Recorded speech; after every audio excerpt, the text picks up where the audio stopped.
Bu il Azərbaycanda Novruz çərşənbələrinin vaxtı açıqlandı. Baharın nəfəsi yaxınlaşır.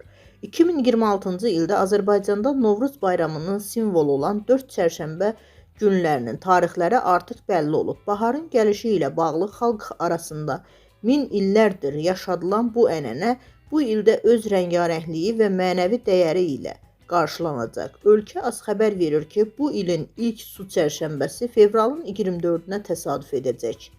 Su çərşənbəsi təbiətin oyanmasının ilk işarəsi hesab olunur və xalq arasında su kimi aydın olasan arzusu ilə qarşılanır. Sonraki həftələrdə ardıcıl olaraq ot çərşənbəsi martın 3-də, yel çərşənbəsi martın 10-da və axırıncı torpaq çərşənbəsi isə martın 17-sində qeyd olunacaq.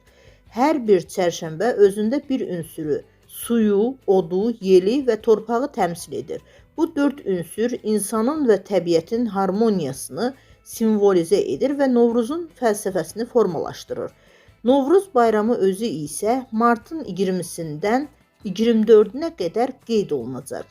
Astronomik olaraq yaz fəsli martın 20-sində saat 18:46-da Azərbaycana daxil olacaq.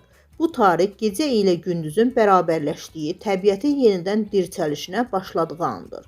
Novruz təkcə bir bayram deyil, həm də xalqın mədəni yaddaşı, təbiətə olan sevgisi, yenilənməyə və birlik ruhuna olan inamıdır. Bu ildə Novruz çərşənbələri xalq arasında şənliklər, tonqal qalamaları, xalq oyunları və milli yeməklərlə qeyd ediləcək.